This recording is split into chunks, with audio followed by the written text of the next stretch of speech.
Hey guys, this is going to be another just sitting and chatting video. I'm sorry, I've been doing quite a few of these lately, just more talking rather than kind of vlogging in terms of showing what I do every day and what I eat. But from the video that you may have watched before this, that I did upload before, was that I stopped taking my medication, and obviously I won't explain it in this video because you can just have a little watch of that one if you haven't, or if you have watched it obviously you'll know what I'm talking about. But from not taking my medication, it set me back a bit, and from the side effects I had from it and the feelings that all came back, now that I'm back on my medication, it's given me a really important time of reflection in terms of thinking about what I do to my body, what an eating disorder actually is, how it affects us, how we can stop it, how we can prevent it, everything. My mind is just crazy at the moment, and me taking myself off that medication and then putting myself back onto it has just kind of magnified my passion for mental health even further. I'm so passionate about doing anything I can to help it be a bit less painful, or to work on recognizing signs or coping mechanisms. I feel like I found my calling in life. It's all I want to do is just help people who struggle with mental health, because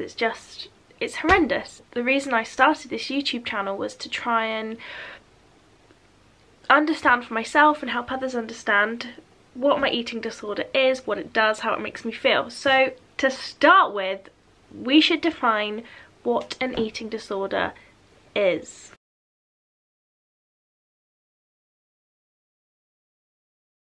So the NHS website says that eating disorders are characterised by an abnormal attitude towards food that causes someone to change their eating habits and behaviours. A person with an eating disorder may focus excessively on their weight and shape, leading them to make unhealthy choices about food with damaging results to their health. And it goes on to say about all the different eating disorders that exist. So there's anorexia nervosa, which is when a person tries to keep their weight as low as possible, for example by starving themselves or exercising excessively. Then we've got bulimia, which is when a person goes through periods of binge eating and is then deliberately sick or uses laxatives, medication to help empty the bowels, to try to control their weight. And then we have binge eating disorder, is when a person feels compelled to overeat large amounts of food in a short space of time. You don't just have to fit into one of those three categories. You could be a mixture, you know. And I think that was something that confused me. I was like, well, you know, I've got anorexia, but I also purge, but I don't binge. In life we feel like we need a label, don't we, to help understand ourselves. And although I don't really like the thought of that or the concept, but in terms of managing my eating disorder and trying to get started with fighting it, I felt like I really needed to know where I was and what I was dealing with, and how then I could maybe tackle it. And I just had to accept that I did fit quite a few categories. I had anorexia, I still have anorexia, I'm a recovering anorexic, and I think I always will be for my whole life. I think I will have to cope with these tendencies forever, but I will just learn to manage them more constructively. I was bulimic, but I didn't binge on foods. Just whatever went into my body had to come out, so more purging. So that is what an eating disorder is. Very vague, very basic, just a quick what it is to help us talk about it. Interesting question that we could ask would be, why do eating disorders develop? For me personally, I think it's mostly a control thing. I think in some people that vulnerability to having an eating disorder develop is there, and often it can be just almost anything that could trigger it if you're feeling vulnerable at that time, if that makes sense. But for me, mostly my eating disorder came from needing an element of control, but also as a form of almost silent self-harm. What I mean by that is when I was about 15 or 16, I did used to self-harm, as in cutting my arms, but that form of self-harm transitioned into starving, so I don't think many people would recognise that as self-harm, but obviously it is. You're harming your body and you're doing it yourself by starving. My control came because a lot of previous things in my life were just spiralling out, and I felt like I didn't deserve to live my own life. I felt like other people were living it for me, telling me what to do, and I'd never really taken control of anything before in life massively, and this was my first kind of real grip on control, and I really latched onto that, and I really fed off of the kind of emotion and stability my eating disorder gave me in a really twisted way. So I think why they develop is, in terms of on a broad spectrum, I think for everyone they can develop for similar reasons, but all these reasons are very different at the same time. I think it's personal circumstances for why they develop. So I think it's important to understand if there are symptoms that come with an eating disorder, and yes, there are. But if you are unaware of eating disorders as a whole and don't really understand them, then these signs and symptoms aren't going to be very obvious to you straight away. So I can only really talk from experience, and obviously if you know more kind of symptoms that are really important to look out for, then comment or share, or you know, we just have to talk about this. So symptoms: you're very cold with anorexia, you are freezing, there's no body fat, there's nothing, you are literally a piece of like tissue paper and you are frozen. There were times where my feet were in so much pain because they were just so cold. It felt like my toes literally could have just snapped off. My hair was just so limp and falling out, which is why I would keep it so short now. I like to take the weight off it as much as I can to help make it stronger. Skin is very grey, very dry, can crack easily, it breaks, cuts easily, and that is because you're not giving your body any of the nutrition that it needs through food. So your body's thinking, okay, well, what can we do instead? We'll take all the nutrition hair needs and skin needs, we'll take it away from them and give it to your vital organs, because that's more important. Your heart and everything is way more important than having a good complexion, good skin, good hair, you know. I'm trying to stay serious in this. I need to like not mess around because it's not funny. More symptoms: making excuses up for not eating food. I ate earlier, or I'm not hungry, I'm feeling a bit sick, and these kind of excuses becoming more and more repetitive and more apparent. Choosing to eat at separate times as well, not liking other people to see what you're eating, because like when you've got an eating disorder, you fear the judgment of other people seeing what you're going to eat. Like, you think they're going to think, oh, she's so gross eating that, what is her problem? Like, you're so conscious about your food choices or lack of food choices that you choose to eat at separate times to your family. You won't sit down with them. Another kind of alarm bell to look out for would maybe be going to the toilet as soon as you've eaten your dinner, and that becoming a frequent thing. You've got to think, why do they always need to run to the toilet after they've eaten, you know. I also think something within yourself that is really important to try and recognise and ask yourself is whether, you know, your food choices, your diet, or how you exercise, how much you exercise, whether that controls your life. Do you choose not to go out with friends because you need to fit in a workout? Do you choose to skip school, skip work because you need to run? Do you choose to be late to things on purpose because you just need to work out for that little bit longer? Do you not stop exercising until you want to throw up or nearly black out because then you know you've pushed yourself hard enough? When you're looking at food, are you controlled by the food? Does it take over your life? Does it become all that you think of? You should be able to live your life freely and not have it controlled by things like exercise and food, because you're not. Are you really living a happy life? Are you fulfilled? Are you gonna, when you get to about 75, are you gonna look back at your life as a young person and think, yes, thank God I didn't eat that sandwich from the shop, or thank goodness I made myself sick at the gym, I worked out so hard, and thank God I burnt 1,000 calories in the space of 30 minutes. You're not even going to think about it or remember it, so is it really that important to you now? You have to look into that, and depending on what your answer is, just go from there, I guess. So I think another obvious question that we can ask then is, how do you get better when you have an eating disorder? I personally think it is a very long process. It takes a lot of hard work, takes a lot of dedication. It takes setbacks to help you go forward again. It's not going to be plain sailing. You have to prepare yourself that there is going to be really terrible days. There are going to be days where you think, is this worth it? What am I doing? I need my eating disorder back. I'm so lonely without it. I have no control. I can't do anything. I'm a failure. You're going to have these days where you just like, I can't do it. I give up.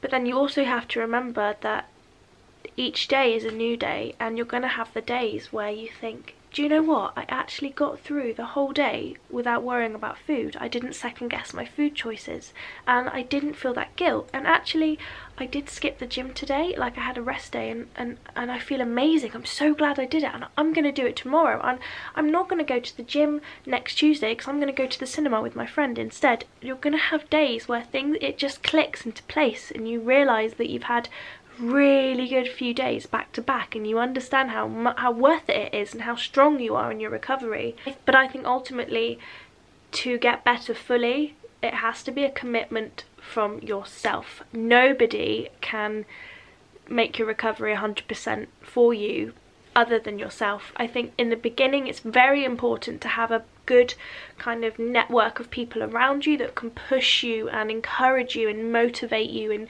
just shower you in love and support. That is so important. I think when you're first starting out, you do need that little push every now and then to say, no, come on, you're choosing recovery, we need to get better now, come on. And then once you kind of build up that inner strength, that is when I think it becomes your own responsibility to 100% recover. You need to be fully dedicated to your recovery for it to kind of succeed fully long term. I would recommend, in terms of getting better, if you feel like you might be kind of struggling with an eating disorder right now, or you know someone who is, going to see your doctor is very important. They really will help you, and my doctor, when I went, was so understanding, and he recommended me to a specialist, and it kind of all went from there, and he was just brilliant, and I'm so glad I went to him. Also, if you've got an eating disorder, confiding in your parents or a loved one, or brother or sister, boyfriend, girlfriend, anyone that you trust, just telling them, that is an incredible step, almost one of the most important and just heroic choices you can make in your recovery is talking and telling someone, and just, that is amazing. If you can do that, well done, it's incredible. You're so strong for doing that. When are we most vulnerable in our recovery? Again, this is my own personal view. Feel free to share yours, or whatever, but this is my own personal view. We are most vulnerable when we are, maybe a few months into our recovery, and if you're anorexic, maybe you're putting on a bit more weight, or you're making better food choices, or as in you're actually eating and stuff. That is what, personally, when I think we are most vulnerable, because everyone around you is seeing you get healthier, and your skin is glowing again, your hair is better, you're fitting your clothes better, and people just assume once physically you are looking well, mentally you must be well as well. Eating disorders are so isolating and so private mental health illnesses anyway. When people start seeing you look physically better on the outside, they kind of stop helping you, and they stop kind of caring as much, because they just presume you're okay, and then you are then left on your own to manage everything that is still going on up here. You're thinking, okay, but I look different, and then maybe I look healthier, but I don't know if I like that. I want to be tiny again, and I don't know how to deal with everything that's going on in my head if you now think I'm better, because I feel like how I feel in my head isn't justified, and I feel silly for still struggling so much and being so depressed. And so it's really tricky when you're then vulnerable in terms of being left on your own to deal with everything that's still going on up here, because I think mentally that is the bit that takes the most hard work, because it is a mental health disorder. And mental illnesses are, for the most part, invisible. So if you're watching this and you know someone who's recovering, or you suspect someone has an eating disorder, just because they start to look well when they're recovering doesn't mean they are. They need that constant support, constant encouragement, because getting over this illness mentally takes a long time, and it's terrifying being in your own head on your own sometimes. Trust me. Another thing I wanted to talk about was messages we give out to people, particularly young vulnerable people, you know, kids who are growing up, like I'm talking 4, 5, 6-year-olds. When they're so young and they're developing their understanding and they're watching your every move, as like a parent or an older sibling, you have to be so conscious of what you're saying. You know, if there's a little bit of yourself that you're not comfortable with or you don't like, don't voice that openly. I don't think you should anyway, because your little person that is looking up to you is watching and listening to your every move. So if they're playing in your room and you're getting ready, you look at yourself in the mirror and you think, oh, I really don't like my tummy, I look so horrid in this, I look so fat. You're saying that under your breath. Be aware that they could be listening. When they're so little, if they're hearing you say things like that whilst you're looking at yourself in the mirror, in effect you're teaching them how they should look at themselves in the mirror, because they're watching you and learning from you all the time. They learn everything from you, and if you're looking at yourself like that in the mirror, they're going to go up to the mirror and think that's what they have to do. They have to pick out bits of them that they don't like. And if you're constantly, again, obsessed with this diet culture, you want to try out the nearest fad diet, you are fasting, you are doing a liquid diet, you are doing a smoothie diet, whatever, just diet. When I was a kid, my mum was always focused on diets, and I believe that therefore has affected me. I've always been conscious of the word diet and what it means, and that it's a success if you lose weight. That's the goal of a diet, and you have to be so careful of what words you're using. If the small person that is looking up to you is constantly watching you and hearing you talk about a diet and seeing you sad when you have maintained weight or gained weight, but seeing you so excited and happy when you lose weight, then that's what they're going to determine as good and bad. Good is losing weight, bad is gaining or maintaining. So, and they're going to want to do good because they want to impress you, don't they? So a message to anyone who is just kind of, I guess, like a motivational figure for anyone or inspires someone, you have to be careful of what you say and what words you use. It can have a really long-lasting effect on people, especially when they hear negative things from a very young age. I also wanted to talk about what self-love is. Obviously, having an eating disorder isn't really expressing any self-love, because you were kind of just on a one-way ticket to something not very good. So part of recovery, I think you have to practice what self-love is, and that's not just looking at yourself in the mirror and saying, oh, I love my body, I love it so much. It's not just about that, and it's about your choices every single day. It's about what we choose to wear, what food we buy, what we choose to eat, what we do with our spare time, what mood we're in. It's everything. It's just living through our body and recognizing that every choice has to be made on what we want to do and what our body feels like doing, rather than what our mind is dictating.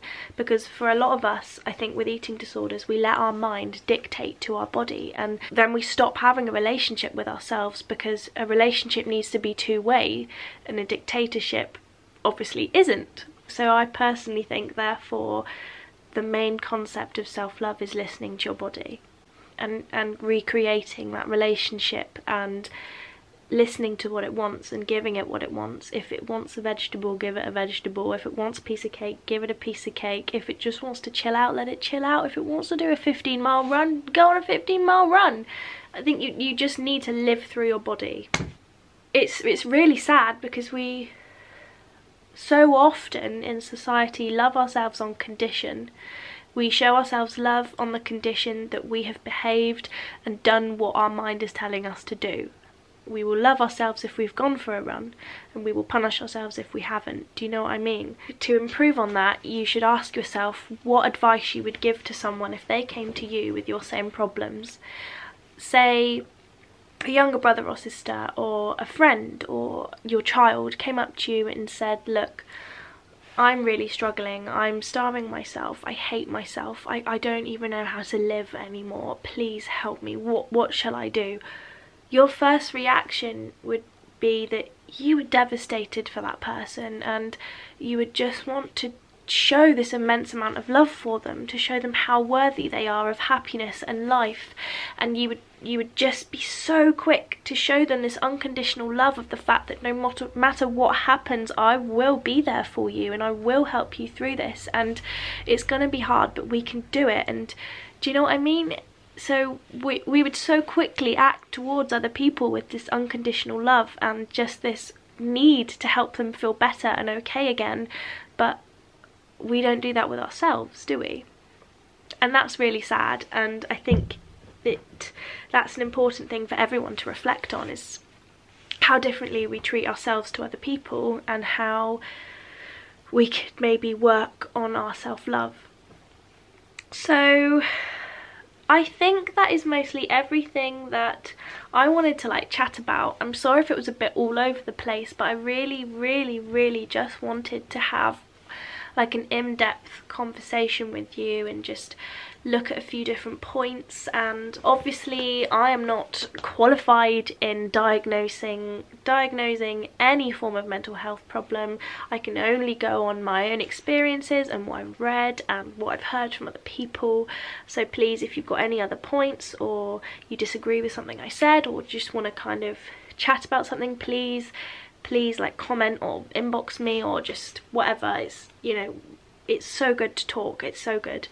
And if you don't feel like talking, then it's amazing that you listened, and you know, I hope you took something from it. Yeah, random, but I'm just loving right now getting to film in front of my Christmas tree. I've put some really cool decorations on there today, some ones I found in my bedroom. Anyway, I hope you guys are just so aware of how much happiness you deserve and how important you are and how loved you are by other people, and no matter how many bad days you have versus your good days, you are amazing and you're beautiful and you're so special. But anyway, I'm gonna go now. See you soon. Bye.